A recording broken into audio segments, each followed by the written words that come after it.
Good morning. It's actually the morning. It's actually the morning. Not like yesterday when we went live at like 6:30 in the afternoon or something like that. I don't know. Anyway, good morning. How are we all doing? Welcome to twitch.tv/Ice Cream Uploads. My name's Graham D. How the devil are you? Nice. Joined by the man that we call Bibby. Nice. Do you know what? I'm not going to jump straight to the intro. Babe, how's things? Good, man. What about you? Yeah, Been a busy morning again. It's been a very busy morning. It's going to be a very busy week. So just a heads up that if you are joining us for the scoop, we do go live on Twitch at 10 a.m. with the caveated ish each and every single weekday. But particularly this week, maybe next week, to the ish will have a bit of an emphasis, a bit more of an emphasis. There you go. The triggered ish that we have in the chat from Enix. Thank you very much, Enix. So we go live at 10 a.m. ish, but that depends. The start time depends on what our workload is like for the week, and we are pretty busy at the moment, so that may fall back. As you can tell, it's 5 to 12 today, but that's good. That's good. It's nice to be busy. It's nice to be busy. Anyway, I will jump into the intro. If you are new here, my name is Graham. This is Bib. We are Ice Cream Uploads, and in true ice creamy fashion, this is The Scoop, the UK's #1 video game podcast, even if we do say so ourselves. We are here to give you our thoughts and our impressions on the biggest, the best, and the breaking stories from the world of video games. We want your thoughts and impressions on our thoughts and impressions. If you're in the chat, please do get involved. As mentioned, we do try to go live at 10 a.m. ish each and every single weekday on twitch.tv/Ice Cream Uploads, which is where we are live right now. But that live stream then gets turned into a podcast, a video on YouTube, and an audio podcast on iTunes, Spotify, SoundCloud, and Google Play. So if you're in the chat, please, as you guys always do each and every single weekday, get involved with those thoughts and impressions, because it's important. It's important that you speak up for everyone else that watches and listens on demand a little bit later on. A couple of things to mention. First of all, ! loot drop in the chat. We kind of didn't draw it yesterday. Just busy. However, what we did do was export the names. So if you were a subscriber yesterday, don't worry. We haven't announced who has won the merch yet, but the export has been done. So we have the list of people that were subscribers yesterday. So if your sub ran out at midnight or whatever last night, don't worry. We caught you.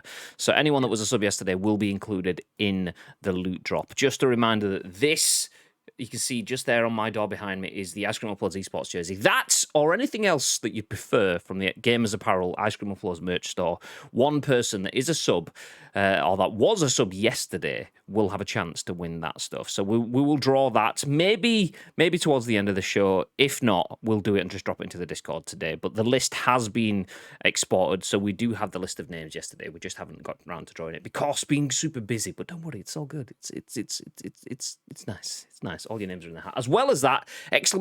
Insert coin. Full caveat. This is just my Super Nintendo t-shirt. This is not an insert coin t-shirt, as you can tell, because it's a little bit tight. Because it shrunk in the wash. It's a cheapo t-shirt. If it was an insert coin t-shirt, then it wouldn't have done it. It'd have stayed all nice and snazzy and stuff. So yeah, there you go. Anyway, ! Insert coin if you want to get yourself 20% off insert coin clothing merchandise.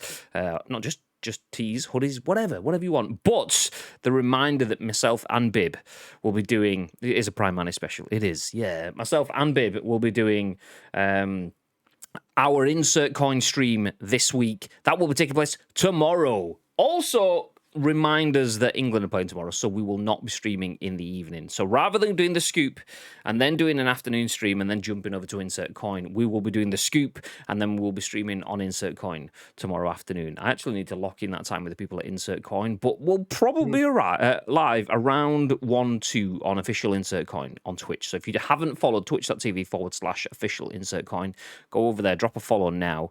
Not only do you get myself and Bib tomorrow, but you also get a bunch of other members from the Coin Army, which is the insert coin stream team. We will all be streaming on that channel every few weeks over the next year. So make sure you join us there tomorrow for our insert coin stream. What we're playing, we don't know. Well, we do know. We don't really know. I was going to throw out, well, you'll have to see, but also we will have to see. So there you go. That's just how it goes. Anyway, babe, we have quite a lot of news. Should we jump in? Do you know what, Graham? Yes, I think we should. Nice. Okay, then, Bib.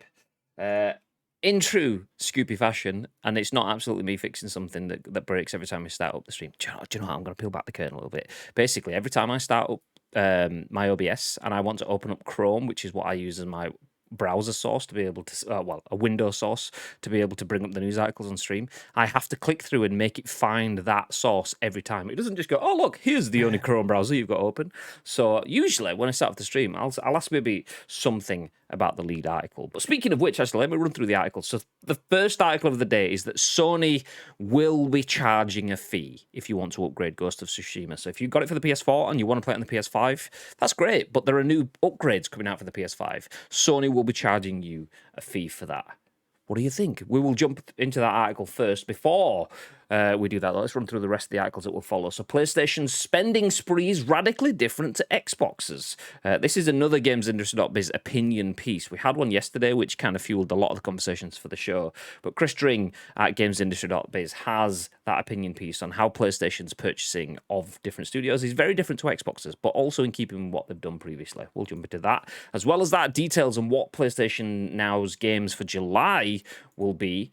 Then we'll switch up. We'll stop talking about PlayStation. We'll start talking about a very retro games brand. Yeah, not Super Nintendo. No, that's my t-shirt. We'll talk about Atari Gaming and how they're abandoning their corporate strategy yet again to go after something else. And then finally, the article that we did postpone from yesterday about the RomUniverse owner, which was sued for over $2 million. He's considering relaunching his website. But before all of that, Bib, have you got Ghost of Tsushima? I have not. Ah, well, if you did, would you be interested in paying a fee to get hold of next-gen upgrades? Well, Graham, maybe. Who knows? Well, do you know what? If you say maybe, who knows? Maybe we'll know, because we have some information here from Wesley Yin-Poole at Eurogamer. Nice, who says Sony charging £9 for Ghost of Tsushima PS5 exclusive features. Next-gen value, question mark. As we jump into the article, it says, so what's the value of next-gen exclusive features? For Sony, it's £9. Last week, Sony announced Ghost of Tsushima Director's Cut, which is due out August on PlayStation 4 and PlayStation 5. Let me just hit play in the trailer for some moving imagery. Nice. In doing so, Sony set the cat among the pigeons by putting a price on the various last-gen to current-gen upgrade paths. Let's break it all down. Ghost of Tsushima Director's Cut, which includes the, is that Iki Island expansion, the Legends Online Co-op mode, a digital mini art book, director's commentary, one technique point, the charm of Hachiman's favor, and the Hero of Tsushima skin set cost $69.99 on the PlayStation Store. Yep, PS5 games are still 70 quid. That's a whole other story. If you want the PS4 upgrade from the OG Ghost of Tsushima to the director's cut, that costs $15.99. That's the PS4 to PS4 upgrade. If you already own Ghost of Tsushima on PS4, you can upgrade the Ghost of Tsushima to the director's cut on PS5 for $24.99. That's the PS4 to PS5 upgrade. But what if you already own Ghost of Tsushima Director's Cut on PS4 and you want to upgrade to Ghost of Tsushima Director's Cut on PS5, perhaps down the line when you manage to buy one of the hard-to-get consoles? Well, that'll cost you £9. Here, Sony is putting a price on what it considers to be. My God, I'm trying to keep the article on screen whilst reading the video on screen whilst reading the article. It's not working. Okay, I'll start again.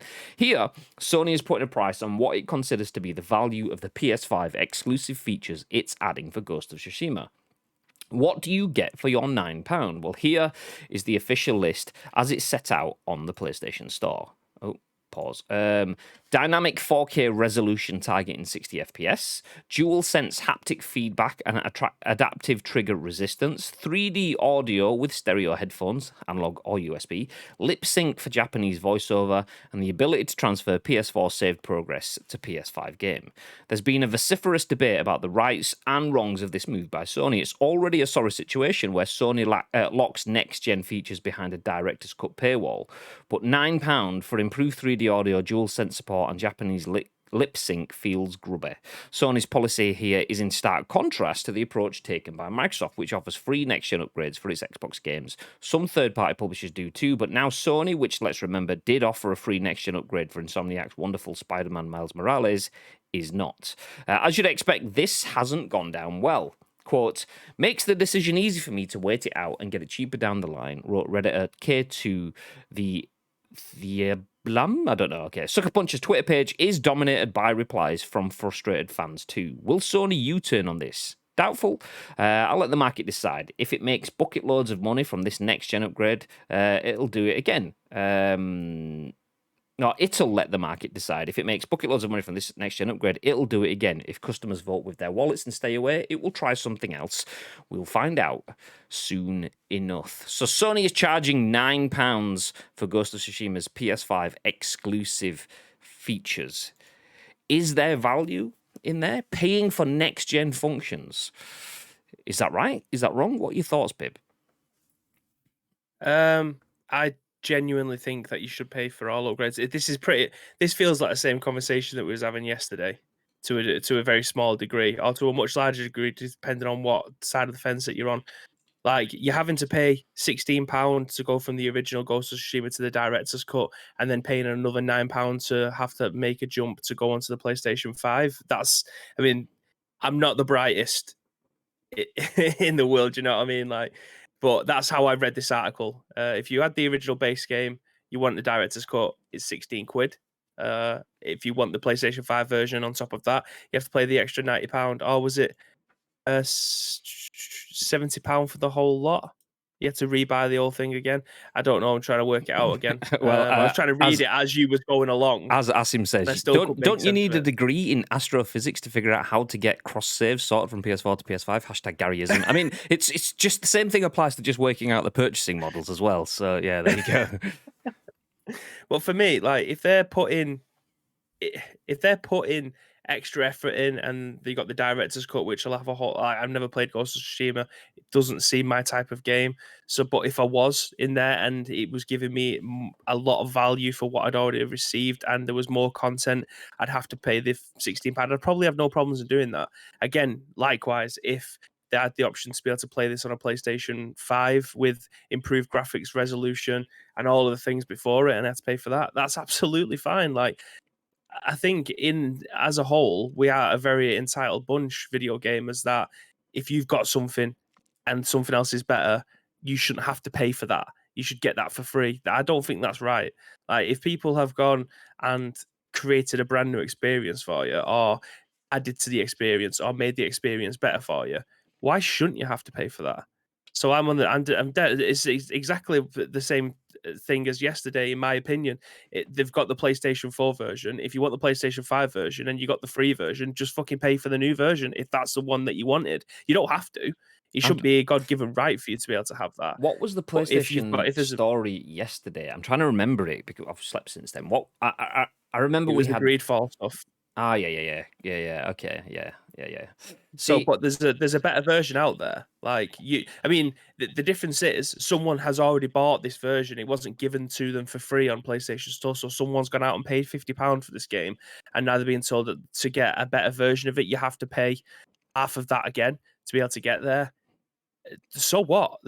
Someone's gone to the extent of creating a new experience for you or enhancing your experience.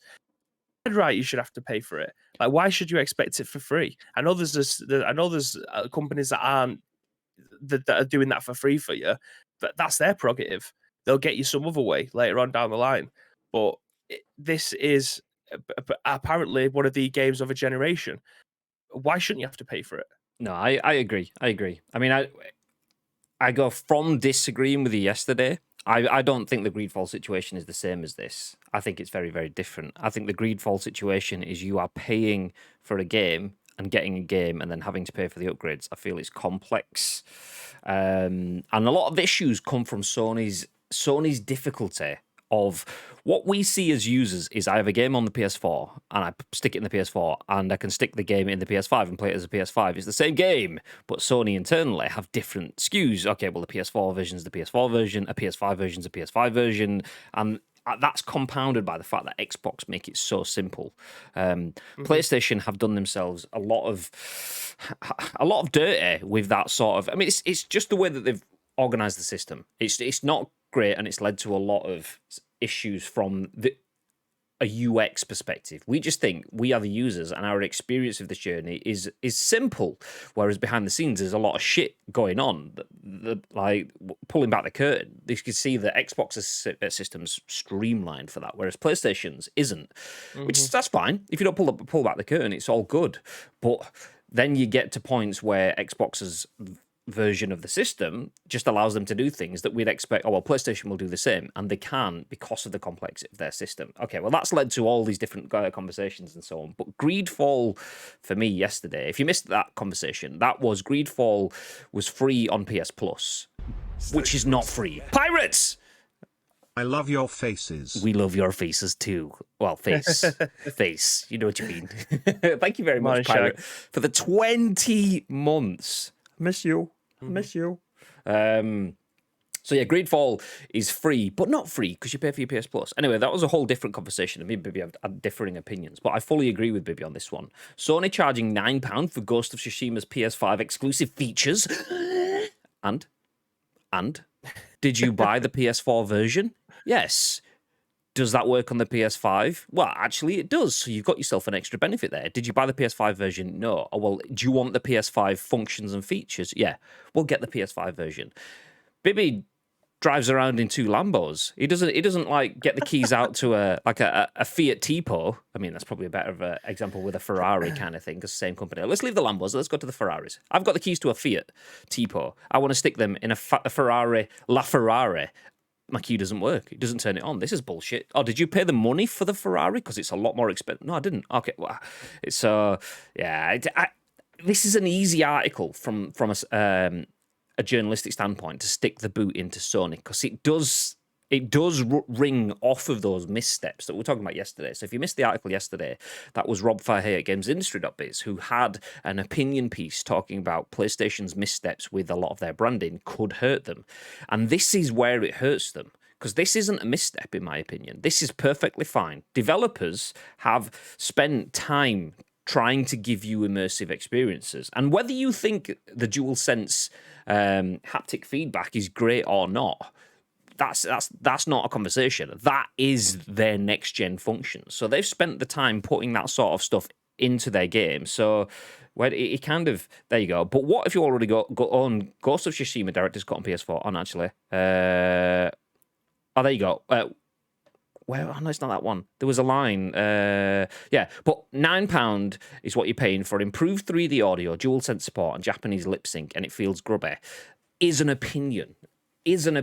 Improved 3D audio, if you're an audiophile, £9 is an absolute spend. Yes, okay, if I can spend £9 to get improved 3D immersion from an audio sense, yes, please. If you love the idea of DualSense support, so that is immersion into the game. The way a game sounds and the way a game feels, plus 4K next-gen 60 FPS and Japanese lip-syncy stuff, that's the way a game looks, sounds, and feels. Surely that is what you're paying for the next-gen right now. So for me, £9 on that is not too bad. It is grubby when you put the fact that Xbox are doing their things elsewhere. And I completely agree with it. That goes back to Rob Fahey's article yesterday of missteps. These aren't missteps, but other missteps make these look like missteps and allow these to be something that you can turn into something to beat Sony with.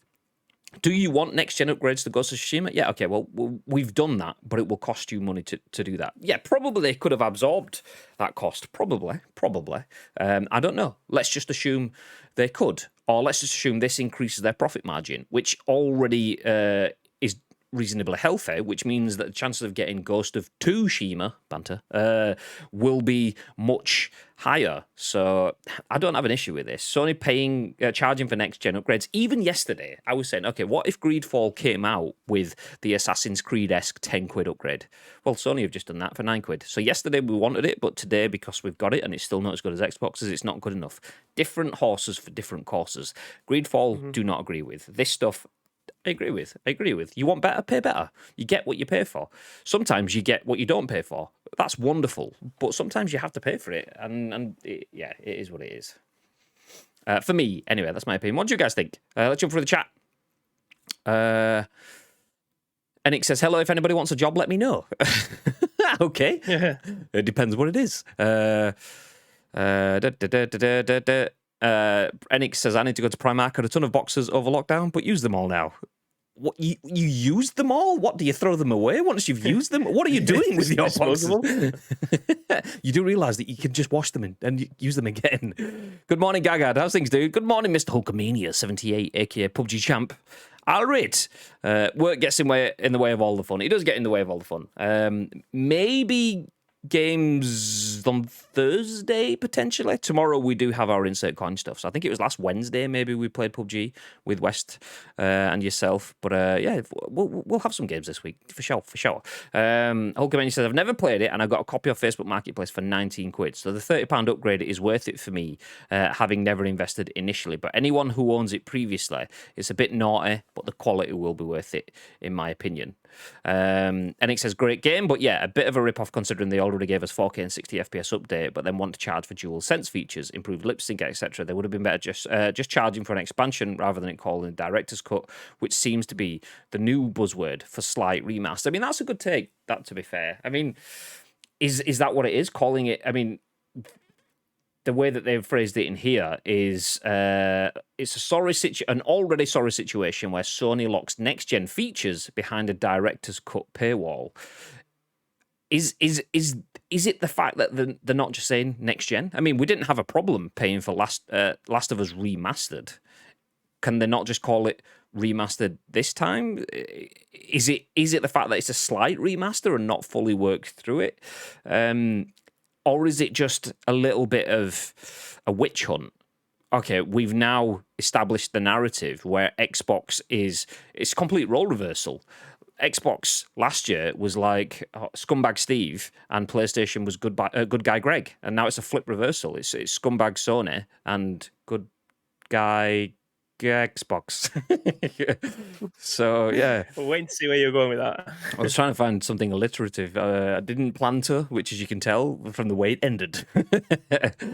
As an owner of both next-gen consoles, Xbox have it right, whatever side of the fence you game on. And they do.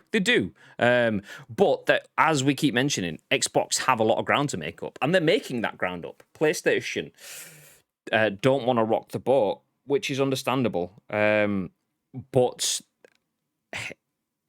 like I would say, using sports analogies, attack is the best form of defense. And Xbox are attacking in every way, shape, or possible. They're losing money hand over fist where they could be earning money, but they're doing that with the plan as a loss leader. We get Game Pass out there. We'll spend shitloads of money on getting studios games exclusives or free or whatever first. And the idea is that we get a shitload of users in and we make that money back later on, either just from having a larger install base or from putting the prices up. That will happen. Either Xbox will just get shitloads of users or they'll put the prices up, or both. That will happen. That's just general business. Eventually, that super wonderful deal will be a good deal, but not a super wonderful deal, which is all fine. It's just they've gone attack as the best form of defense. PlayStation are just not, they don't even realize that a game's on. They're not attacking or defending. They're not looking after their own brand and building up their own value propositions. This is why you pay for the best stuff ever. There's none of that. This is how we can fuck everyone else up. There's none of that. PlayStation are just, they're unaware that they're in a game at this point in time. So I think that's the thing for me.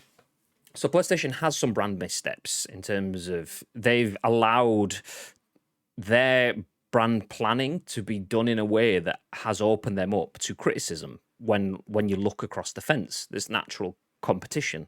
But they don't seem to have an outward plan at all. There's no brand building campaign. There's no full release cycle. There's no attacking the enemies. There's none of that. And I think that is where we come from, having Xbox having such a big presence and such a successful presence at E3, and we don't know when the next State of Play is coming. And when we've had State of Plays, they have just been pre-recorded 30-minute, boom, done. There is nothing that builds that celebration. And that was the key thing. PlayStation didn't want to be at E3 because they wanted to be involved in other events and celebrations rather than just, okay, here's an expo. Here's a celebration event. Yeah, there has been no celebration events. So just because there hasn't been doesn't mean that you shouldn't still celebrate. And PlayStation haven't really been celebrating. And I think that is now starting to bite back a little bit. So there's nothing wrong with PlayStation charging for value quality content upgrades, but if they built that into part of a bigger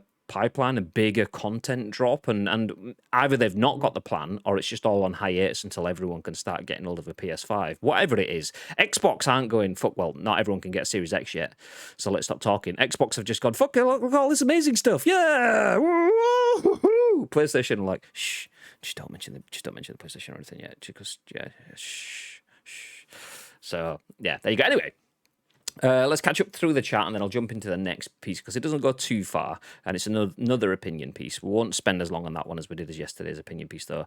I don't get why people get so worked up about them charging for stuff like this. If you watch the movie in the cinema and then 6 months later they release the director's cut, do people expect the film makers to just hand out free cinema tickets? Same with Nintendo. Release an old Zelda game for 50 quid with barely any changes. That's absolutely fine. Sony release an update for Ghost of Tsushima and people lose their shit, behave. I mean, imagine that. I'm sorry, I actually paid to see this film 6 months ago, mate. So, yeah, I've seen about 80% of it. So can you just cut 80% of the price off? Yeah, nice. No. And don't you need a degree? And I've done that one, actually. Never mind. Well said, babe. Just because Xbox is giving out free upgrades doesn't mean everyone has to. No issues with charging for next-gen features, just the process around it. Exhausted just reading it. Yeah, and that's part of the technical side of it underneath as well. So that becomes a separate issue. How complex it is becomes another problem, not just the fact that you've got to pay for it. People will split one problem out into two problems, and that's another issue. That's a part of a misstep there. So that is a misstep because of the complexities around the processes and so on. Actually, I don't know if I can find it. A Plague Tale Innocence. Let me see if I can find the tweet very quickly. I saw a tweet last night. There you go. Obviously retweeted by Samuel Bateman from Xbox side of the fence. And I wonder why he chose to retweet this tweet that references PlayStation and Xbox in it. You tell me. So the tweet from @APlagueTale says, if you've played #A Plague Tale Innocence and are about to dive back in on your save on next gen, PS4 to PS5, make sure to download the latest patch on the PS4 before starting on PS5 to get your cloud save. Xbox, automatic cross progression. There you go, and that's it. There's nothing wrong there. That's from the brand telling you how to continue their game, but it's the misstep. Xbox, okay, just continue. PlayStation, do stuff before you even think about trying the game, or it won't work. And it's like, oh god, what? And that's next gen. Next gen is not just visual upgrades. Next gen is about having a better, more functional experience, and that's the stuff where you can say, okay, paying £9 for upgrades. That's not a misstep. That's just a choice. If you don't like it, you don't like it. That stuff is a misstep because that's just poor user experience, and that's what you're paying for the next gen for. So yeah, as Asim says, exhausted just reading the process around upgrading or buying, and it's just across the board. So many different games, so many different options. It's just so that shit at me. It's like 4K UHD Blu-ray coming out shortly after the standard Blu-ray version. Got to pay for the 4K UHD one, no matter what. Exactly. But how come we don't get that free? Exactly. D-Mac, how's things, dude? Afternoon, Shaggers. I'll read. Microsoft's strategy is totally different with Xbox than what Sony's is with PlayStation. They have Game Pass, whereas PS doesn't. Got no problem with paying for upgrades, as people forget there's development costs. And that's it, James. That's it. People will forget that. But people are entitled, as you said, different strategies. Xbox has a different strategy, so they can offer things that PlayStation can't. PlayStation has a different strategy, so they can offer things that Xbox can't. And people will fight individual elements. And it's like, that's not picking the best bits of one brand's campaign to fight against the worst bits of another brand's campaign. You're always going to have a clear winner. But you've got to examine the whole package. And they're both exceptional packages that offer completely different things. I cannot say Xbox Game Pass isn't the best thing about next gen. I genuinely feel, I mean, I do not have this as a subscription service, which shows me that whilst it's the best thing about next gen, it's not the only thing about next gen either. So yeah, pick what you want, choose what you want, upgrade where you want or not. It's your prerogative. If you enjoy Ghost of Tsushima that much, then pay for your director's cut upgrade. If not, just don't. It's as simple as that. Choose with your wallet. If you don't want it for yourself, fine. But choosing with your wallet, and if everyone else does the same, then that won't happen again. PlayStation will change that. So, Yeah, you're a consumer. You got a lot of power. Do it. If they ever do a documentary about gamers and how spoiled they are, this article / story should be one of its main focuses. Hashtag Garyism. What up? Hashtag best tag team Twitch. Jenkins. I'll rate. How's the RGB, Jenkins? Xbox has to offer value. PlayStation is the market leader, so they can dictate how they market their games. It feels weird paying full price now with Game Pass. That's a possible issue going forward. Until Xbox have a proper Uncharted, God of War, and Last of Us level game, they will always be behind. And that's it. Xbox Game Pass is incredible. But there we go. Bits87 enters the room. Good morning. Announce Pokemon Unite. No, I will not do that. But yeah, Bateson plays FIFA more than any other game, naturally, because that's the content that he makes. Xbox Game Pass is kind of irrelevant there. Like FIFA, you still got to pay for. What does it matter? Okay, great, wonderful, exceptional deal gaming doesn't change anything. So it is wonderful where it's applicable. I don't actually. Shut up. I play Pokemon Go. What you do? To be fair, you're ruining my point though. God, he multitasks. He sits there and plays Pokemon Go whilst he loads up his games of FIFA. He does raids all day. This man's a machine.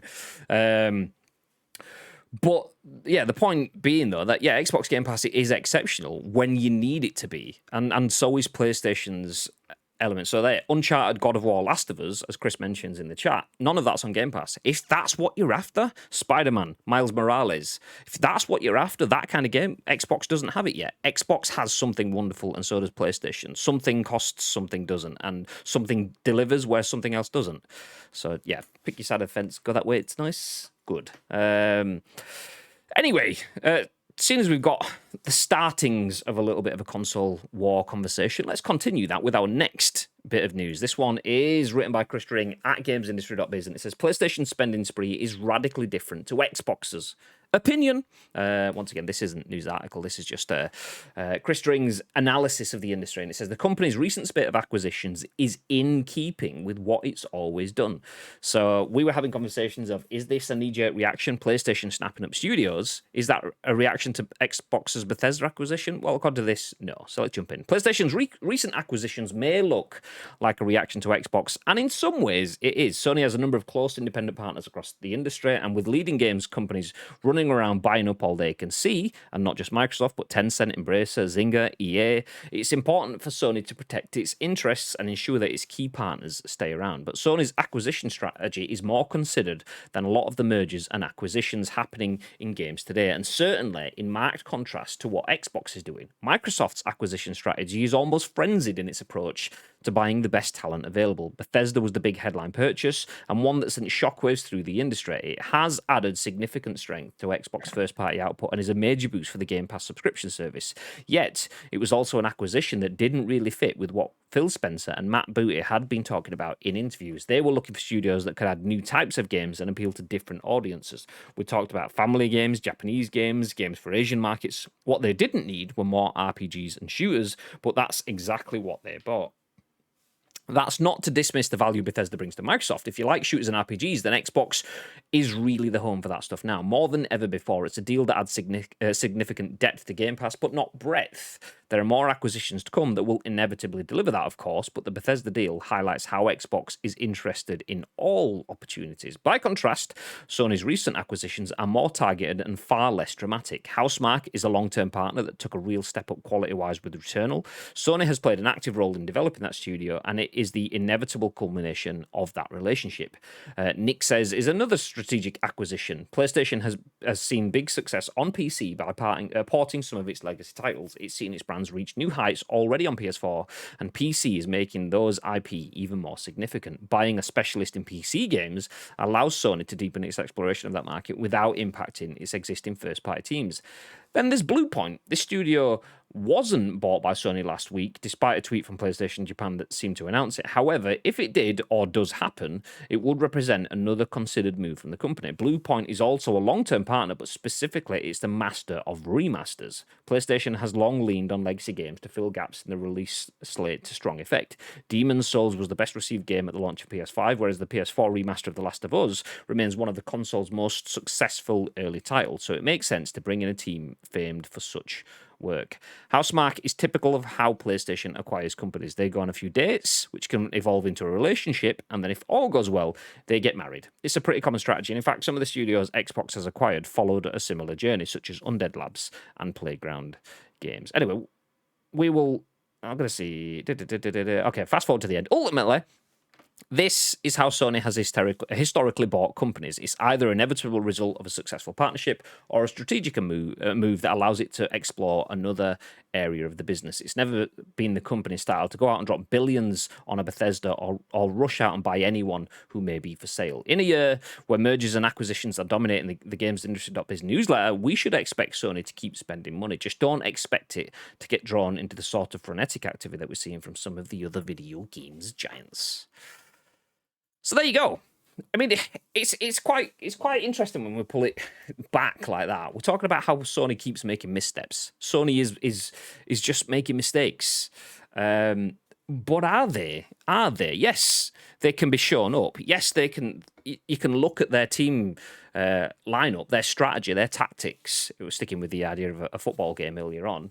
And yeah, all right, fair enough. Xbox's team sheet and their strategy for the game may look a little bit better on paper, but PlayStation know what they're doing for the long haul. They haven't changed. They haven't knee-jerk reaction. They haven't done any of that stuff. Yeah, it's not pretty. And sometimes you get wins by playing the ugly game. Is that what PlayStation are doing? Okay, they've got some flaws in their game. They just have to keep going and ignore that and just stick to the things that they can do very, very well. So I think that's kind of where it is for me. You've got two different businesses. I mean, there you go. As Sim says, basically a very Japanese way of doing business. Stick to your guns and stick to them. I know everything seems like it needs a key change. No, we're sticking to this. This is how we're doing this because this is how it's always worked. This is our plan, and we will stick to the plan. And yeah, that's essentially what Sony are doing. They don't need to break the mold. So why break the mold? They're just sticking to what they're doing, and it seems to be a plan. So Xbox changing the industry, making everything good. PlayStation maintaining. One of them is right. One of them is wrong. No, both of them are right. So there you go. There you go. And then sticking with PlayStation, let's jump into the next bit of news. PlayStation Now games for July 2021 have been announced. Red Dead 2, Judgment, God of War, and Neo 2. This is written by Sahira Raja, a work experience report. Hey, that's what you like to see. Welcome to the scoop, Sahira Raja. See, all the people that have been doing work experience at your school and or college, yeah, none of them have been on the scoop, but you have. GG's.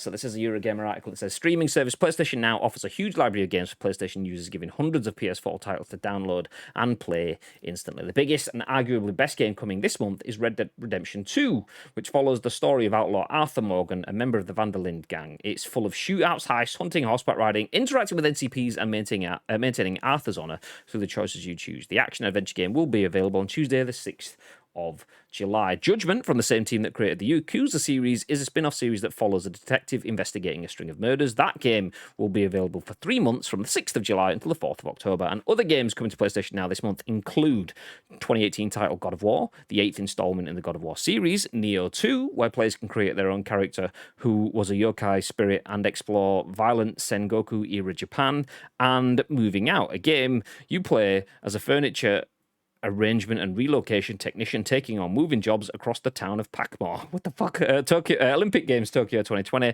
is the official game of the event. You can customize an avatar and compete for a gold medal. You can compete in events as an astronaut and even as Sonic the Hedgehog. And finally, there's NASCAR Heat 5, the official licensed game, racing game for the 2020 season. The game will feature all the official teams, drivers, and cars from 3 NASCAR National Series, as well as the Extreme Dirt Tour. Okay, lots of Sony there, babe. Sony charging for upgrades. Sony giving away free games-ish. Well, not free games. New games to the PlayStation Now service. It's not as good as Xbox Game Pass. And the fact that you have to pay for Xbox, for PlayStation upgrades, like Ghost of Tsushima, you wouldn't have to do that on Xbox. But that's all part of PlayStation's long-term strategy, which they are sticking to. Should PlayStation users be worried, or what? What are we saying?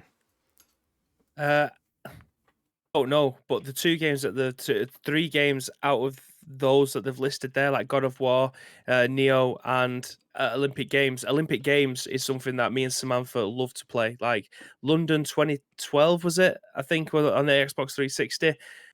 That was like the game of the house for like 6 months. We had people coming around would just play the Olympics game all the time. It was phenomenal. So the fact that this is on PlayStation now definitely makes me want to purchase it for this month to be able to go downstairs, bring my PlayStation down, get people around, and be able to play an Olympic game again, because they are fucking amazing games. Maybe not the Mario and Sonic ones, but these ones, the Olympic Games ones, are usually fantastic. So that is definitely enticing me in. I've already got God of War and Neo 2. I haven't even played the original one, and I've seen bits of this Neo 2, which kind of it does entice me a little bit. But the biggest pull there for me, the Olympic Games, and it definitely would entice me to subscribe for a month at least, to be able to play it for as long as I can. Especially if I think you can download the games from PlayStation now. Well, you have to stream them. I think you can download them now as long as you have. Well, some games you can download anyway.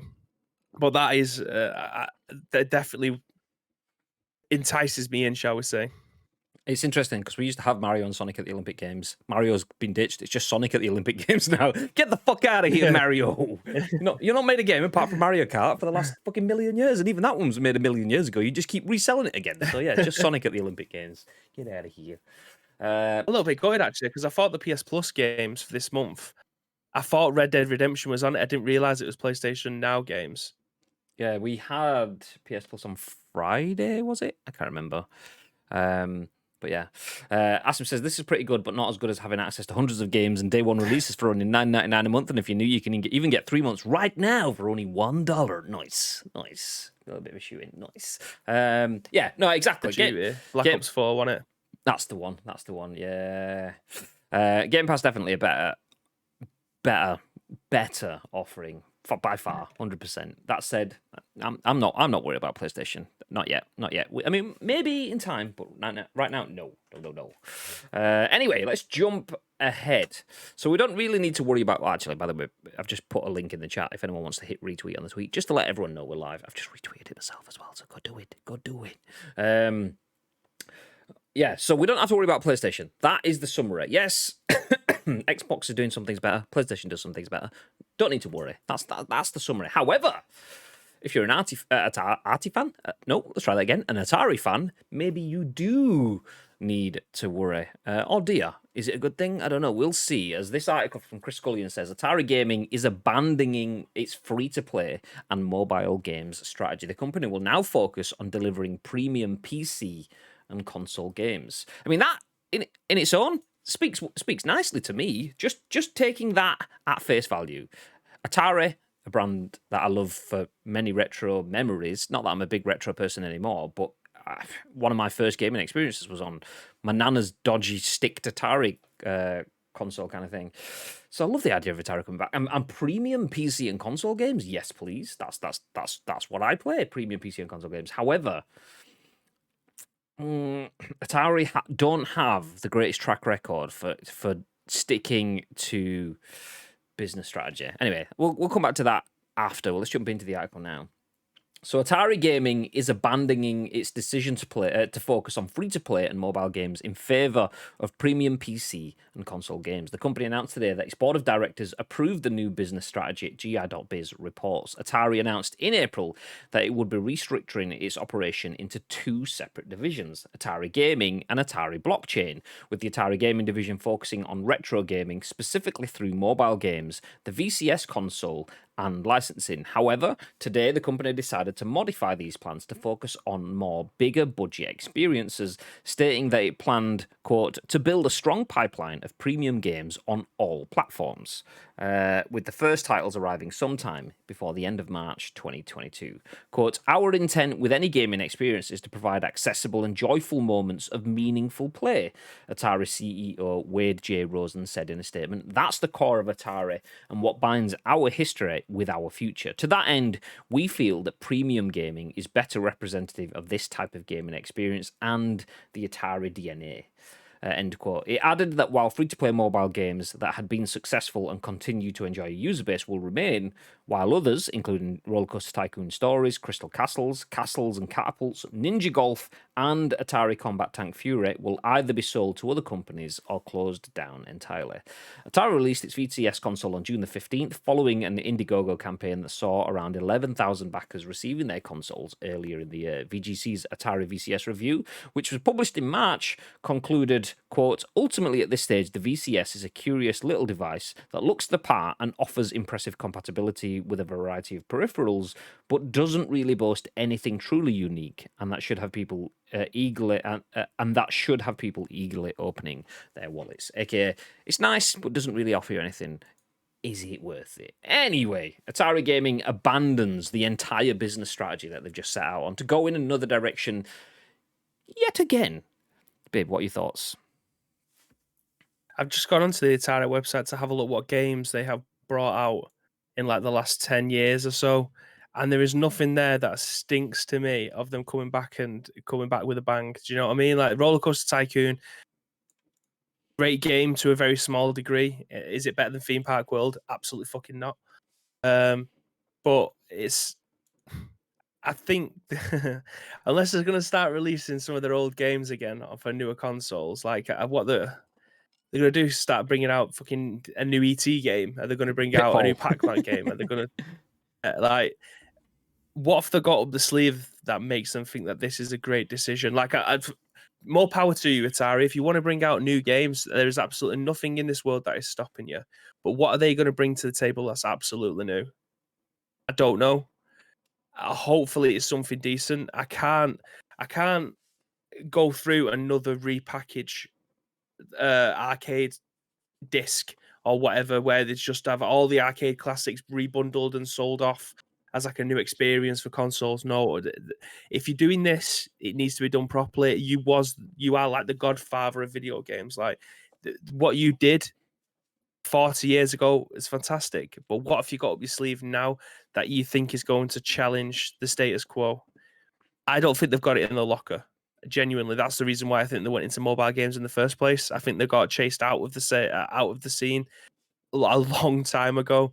But what if something must be going on there that they think actually this is probably worth a heavy amount of investment? I can't see it, but I'm excited to see what ends up coming from it. It's so bizarre. There was a comment, and I think it may have been in response to the tweet that drew me to this article, and it was something like saying in 2002 or 2012, whatever it was, I went out and bought myself, paid for an Atari tattoo. I got the Atari logo tattooed on myself, and then the very next month, Activision bought Atari out, and it all changed. Imagine that, fuck's sake! I've loved Atari my whole life. I'm gonna get them tattooed onto my arm, and then it all goes to shit straight away. You did this, but no, it's. I've got a lot of love for Atari. I like the idea of the VCS console. I like the way it looks. And there was even some, like, I don't know if it was on all gaming merch stores or just specific ones. There was a cool retro, like the brown wood effect hoodie that was an Atari hoodie. And I thought, oh, that looks pretty nice at 75 quid. Okay, not that nice. Let's leave it. Let's ignore that ever exists again. You wouldn't get that sort of treatment at Insert Coin anyway. That's all I'm saying. But yeah, anyway, it looked decent. I thought, okay, well, Atari means enough for me to consider the merch side of things. I love the idea of the retro games back in the day. I mean, I'm not retro, so well, not too much. I like a little bit of it here and there, but that's not my main jam. So Atari is a brand that doesn't kind of speak to me, especially if it goes into like retro / mobile games. Okay, that's probably on a different vertical to me, to what I want to play. So okay, it's nice. I appreciate you, but I'm not bothered. So the switch to premium PC and console experiences, I'm all for that in theory, but this is a brand that went from not really doing anything. I'm pretty sure, was it in the article? I think there was a picture of it. There you go. So they went from not really doing anything over the last few years to being bought, sold left, right, and center, changing direction, even using their name and licensing it out to hotels, so you can stay in Atari hotels, to then making the VCS console. Okay, so we want to go back into making retro hardware. That's a big like not career, but strategic direction. Okay, we want to produce hardware. We want to create campaigns around that. We need to create games for these. We want to ship these. That is our move. Okay, that's easily ported to mobile. So let's do retro console / mobile strategy. Okay, it's a plan. To then just completely go against that and then jump. What's the most underrated sports league but most known since elementary? There's two. I'll come back to that one shortly. But thank you. So to jump from that into what's arguably the hardest area in gaming to get into, premium console and PC gaming experiences. That's what everyone would like to do. Any indie developer, not any, that's bullshit. A lot of indie developers would like the budget to be able to mix it with any of the premium developers of games. That AAA or just A-rated games and above kind of sphere.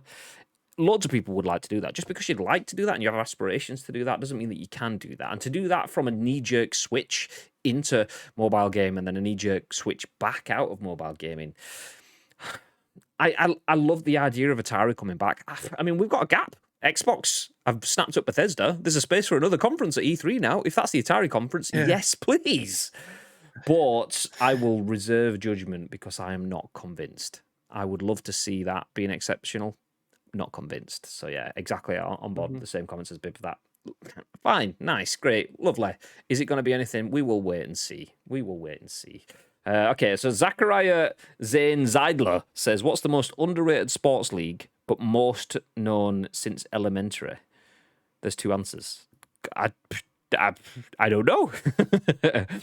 I mean, it's absolutely disc. Straight away, that's American, so pass. It's I was going to say disc golf. Softball. disc golf. That's what it is. It's disc golf. That's the most underrated sports Great shout. in the world. If you've not seen disc golf, then my God, you're missing out on life.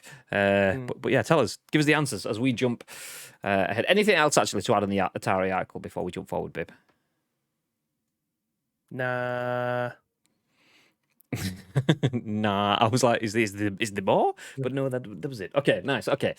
Talking about changing angles and maybe questionable decisions, this one is the one that we held back yesterday. So we ran out of time with yesterday's show, but this one is from Sean Murray at the Gamer. It says, RomUniverse owner sued for $2.1 million, considers relaunching the ROM site. So we covered this article a couple of months, somewhere in the last few weeks anyway. We covered this article that RomUniverse was shut down and the owner was sued for $2.1 million. Is that the guy that tried to represent himself in court and then got absolutely done over? Or was that a different one? Yeah. No, it was that one. That's the guy. So anyway, yeah. Tried to represent himself in court, had to shut his site down and everything. Anyway, he's thinking about bringing it back, so let's jump in. The owner of RomUniverse is thinking about resurrecting the site, even though he lost a $2.1 million lawsuit to Nintendo earlier this year. RomUniverse used to be a site where people could download ROM files to play old video games on PC using emulation software. Nintendo, however, wasn't about to let that stand, as it loves making money by repackaging old games to sell on its latest console. That, and ROMs are legally seen as copyrighted material, so downloading a ROM without the permission of the copyright holder is illegal. What the fuck have I just seen? Everyone loses with the Twitch fart meta? What the fuck is that article? Well, I won't be reading that one anyway. Nintendo, fuck that. Nintendo brought a lawsuit against RomUniverse back in 2019 for distributing its copyrighted games illegally, and that suit recently ended with a ruling against RomUniverse's owner, Matthew Storman. He was ordered to shut down RomUniverse and pay Nintendo $2.1 million in damages. Now, thanks to court docs uncovered by Ars Technica, we're finding out the terms of that settlement. Strangely, Nintendo's lawyers agreed to have Storman pay that 2.1 I'm guessing that should be million. $2.1 million in $50 monthly installments, a rate that would see him pay off his court-ordered debt over roughly 3,500 years. However, it looks like money was never really Nintendo's goal. During a recent deposition with Storman's former attorney, Nintendo discovered that Storman was thinking about relaunching RomUniverse only without any Nintendo games. One assumed Storman thought that this would prevent future legal challenges from Nintendo, but Apparently not. Nintendo is now seeking an injunction against Stallman recreating RomUniverse at all, arguing that his failure to pay his first $50 installment puts Stallman in violation of the courts. Nintendo also argues that this, quote, demonstrates that Nintendo has no adequate remedy at law for defendants' past or future infringement and underscores the need for a permanent injunction. Nintendo's original lawsuit against RomUniverse pertained to 49 titles that Nintendo definitively held the copyright to, but now Nintendo is arguing that it has to prevent a new RomUniverse from appearing, even if it doesn't hold any Nintendo games at all. This basically would have Nintendo defending the copyrights of games it doesn't even own, a difficult thing to argue in court. On the other hand, as Technica points out, that the new 2020 Trademark Modernization Act assumes a new, quote, mandatory presumption of irreparable harm in trademark infringement cases, which would make arguing for an injunction against any future RomUniverse easier. Stallman, who has represented himself, is now requesting that the court overturn its previous $2.1 million ruling. Okay, pretty deep. Pretty deep. RomUniverse sued $2.1 million, shut the site down. Guy gets told to pay $50 a month for 3,500 years. Misses his first payment, wants to bring the site back. Nintendo wants to go after it. New laws make it that it might be possible to do that easier, maybe? I don't know. But Nintendo will be not fighting for themselves. They'll be fighting on the presumption that they're going to be damaged, as will others. Okay. Does that make sense, babe? What are your thoughts? Yes, it does. But also, like the reason this guy made enough money to be able to live, apparently. I think he was making something like £21,000 a year. That was his annual salary from this website. This was his only job. This was his income. So when they closed the site down, apparently he had no income. He had no job. He had nothing else to do. So when they tried to get money from him, they obviously couldn't because he wasn't making anything because all the money that he was making was through the website. So that's why apparently he missed the £50 a month. It's just like a token payment at this point, isn't it? Because he's never going to be able to pay it back. So he missed this token payment of £50 a month back to Nintendo or whoever it was, and that was retaining the money. I think his whole thing was, obviously he's not the brightest person in the world. He's bright enough to be able to build a website that had thousands of people coming to the website and giving him money. But to think that you could just take out the Nintendo games and then re-release the website and no one would even care, that's a little bit thick. But from his perspective, that's the only way that he's been able to make money, and he's probably thinking, oh well, if I just take them out, that's fine. I can put the website back live again, and I can start to make money, and everything will be fine again. But yeah, and obviously Nintendo coming down with a big boot on his face. And I wait to see how this goes, but him politely asking to overturn the decision of £2.1 million, that's not going to end well for him either, is it? I know I tried to represent myself in court and fucked it up. However, I believe you were wrong.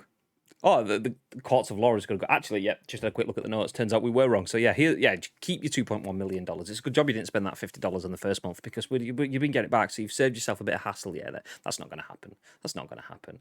I wonder though, if he had have spent that $50, would that have been enough to change? Like Nintendo have gone, okay, well, he's not seen the error of his ways. He's not paying his sentence that he should be paying, and now he's doing other stuff. I wonder if that would have been enough to kind of go, well, look, my stuff with Nintendo is sorted. They're getting paid. I'm looking to do something using my systems so that I can ensure that I can pay that 50 quid to Nintendo, and I'm going to do it in ways that don't affect Nintendo or anyone else ever. Obviously, apart from all the other brands that are going to get ripped off. But we don't need to discuss those details right now. I wonder if Nintendo would have left that alone then. Maybe not. Nintendo are like a little pit bull. Once they've got it in the jaws, they're not going to let go. So, yeah, I mean, I'd say they were probably going after RomUniverse whatsoever. The fact that the site was shut down as part of that court case, it doesn't matter if it goes back up without Nintendo stuff. Yeah, it's the damage that's implied. And I bet there'll be shitloads of people going to RomUniverse that looking at ways to circumvent Nintendo's mega expensive but completely legal systems.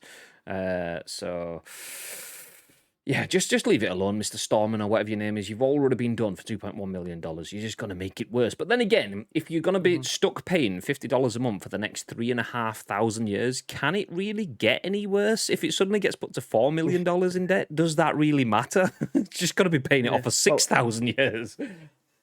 If he was to go and get another job, over in the UK, for instance, if you was to go to university, when you reach a specific threshold later on in life at how much you earn, therefore you have to start paying it back. And I don't know whether or not it's an increased amount depending on how much you earn. So if you used to earn £60,000 a year, it would go from maybe you're paying £100 or £150 a month to maybe £500. If this bloke was to go and create a new website, whatever, and then he had $70,000 a month coming in, or quid, whatever, will this go from £50 to I don't know, maybe £200 to pay it back sooner? Is it dynamic? Yeah, I don't think it's means tested like that. Like, as far as I'm aware, there may be companies, and I know that there are companies that are tasked with trying to get more out of them. So, like debt recovery companies. So, some companies are told, okay, this person owes us this much,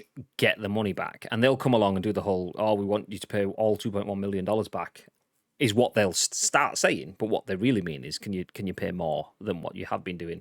So there may be processes and procedures doing that. However, once it has been agreed from a court of law, I don't know what the situation is there. So he's already agreed, I will pay this money back, and I will pay it back at a rate that I can potentially manage at $50 a month for the next 3,500 years. Nice. Nintendo it's more of a signal of intent. Okay, he has started paying it back. By the time he dies, we're going to get 10 grand off him or whatever the feck it is, and that's it. But we've shut it down. It's a precedent. We have something that we can show off elsewhere. We can use that as a threat, and that's kind of what they're going for. If he did load this site up and started earning 70 grand ish, I don't think that would change that deal unless Nintendo got involved and then could loop it back into previous other things and stuff. So I think they'd have to open it up legally again to change that. But yeah, just mate, you're paying something for 3,500 years. Just give it a rest. It's not worth it. It's not worth it. I wonder though. I mean, is it one of those debts that will just get wiped off? He's dead. I can't pay it. Boom. Or is it one of those debts that they'll try to pass on? Like, oh, you're Storman Jr., Matthew Storman Jr. You owe us 2.05 million because your dad only paid off like $500,000. Well, not even that. 2.95 million because your dad only paid 500 quid or whatever. Yeah. No, I can't see it being passed out. Yeah. Hopefully. Dodgeball and kickball. That's my thought, says Zachariah Zeidler. Dodgeball, good game. Kickball. Which one's kickball? Is that not football? I don't know. Or soccer. I don't know. NES Mini Classic is what they tried. Around us with the ball, isn't it? Well, I was watching Modern Family yesterday, and there was an episode where Mitchell's playing handball, and that's the first time I've seen handball, and that's a game that I want to play now. I fucking love the idea. It's like squash. Next loser. Yeah, it's like squash, but with a fucking football rather than a piddly little thing. Fuck that shit. Anyway, NES Mini Classic is what they tried to do to get back the old heads, but not enough demand was there for the new generations. Yeah, exactly. I mean, there was a number of it. There was a quick spate of there was the PS Classic, which we've got one in the office. There's the NES Mini Classic. There's a SNES Classic and stuff like that. And they did get a little bit of traction, but they were very faddy, and that's where some sold out in the UK.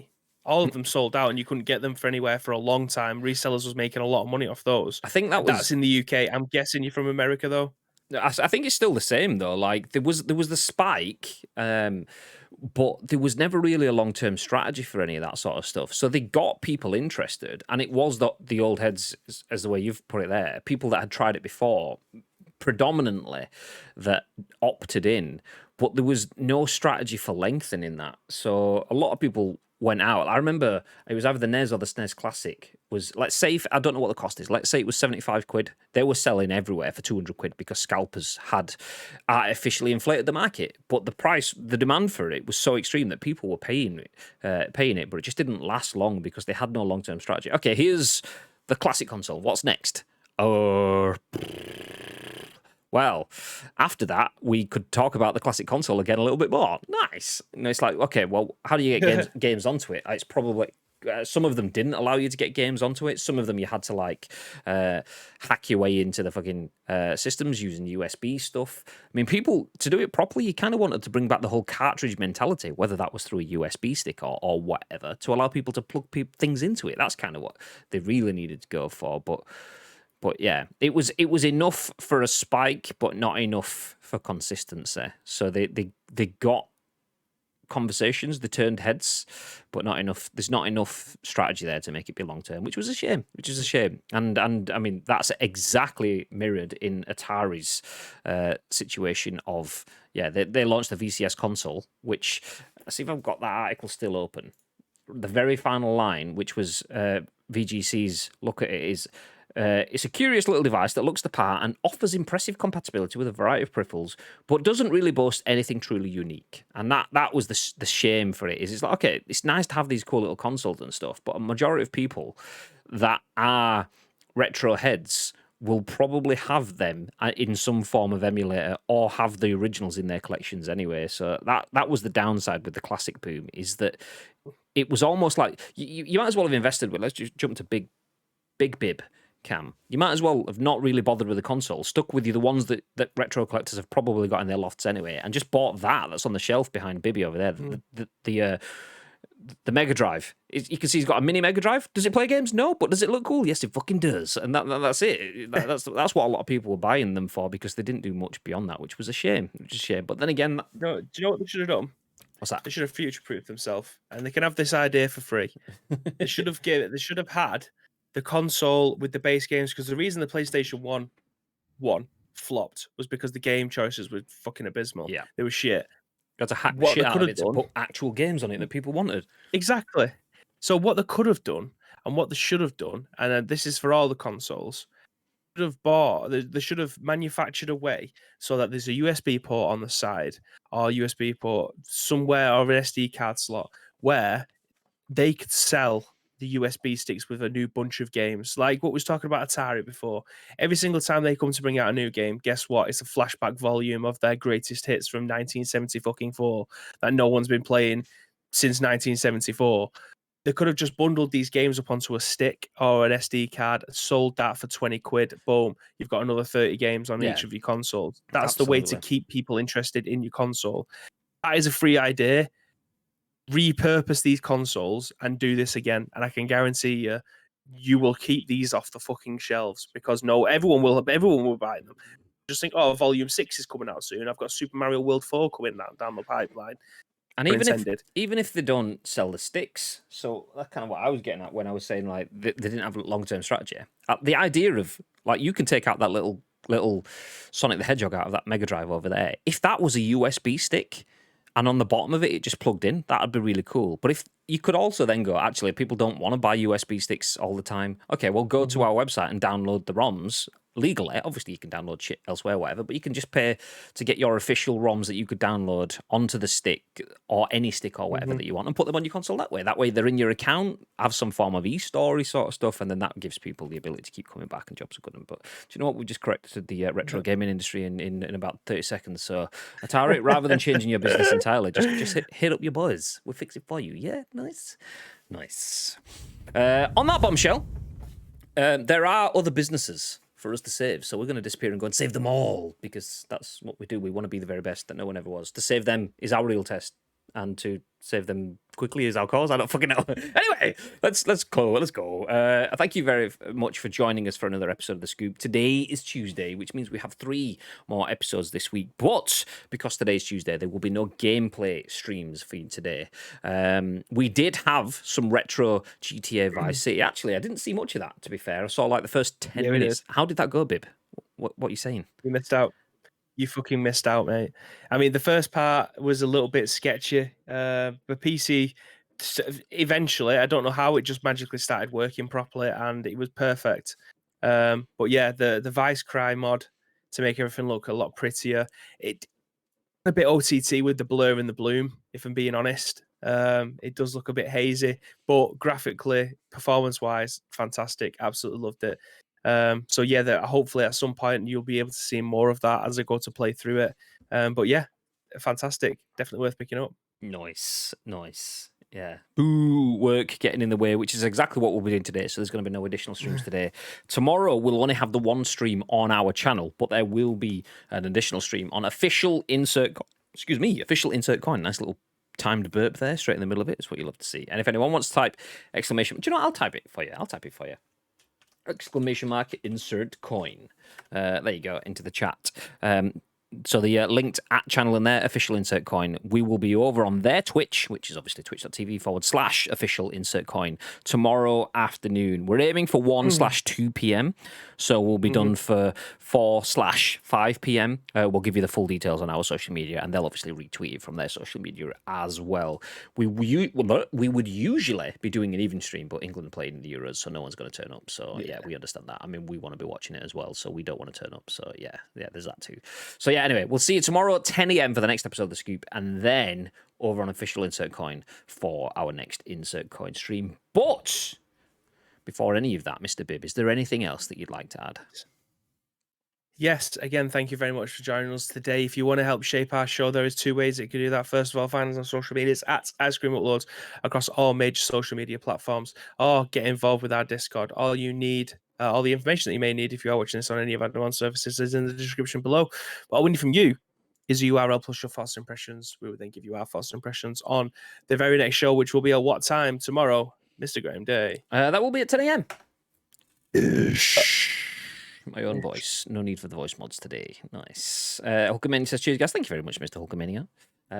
So yes, we are going to disappear. We'll drop a raid on a friend of the channel. We'll find someone that we can drop in and say hello to. So make sure you stick around for that. You'll get yourself a few extra channel points for doing so too, which is nice. Everyone likes channel points. You get to change the lighting of my room or whatever, or make Bibby play with his helmet out or something like that. I don't know. It's play with the level 3 helmet. That's the one. You know, a simple, easy mistake to make. But yeah, stick around for the raid. We will see you 10 a.m. ish tomorrow for the next episode of The Scoop. Have yourselves a lovely Tuesday. Stay inside because the weather's shit. But remember to stay frosty. Stay frosty.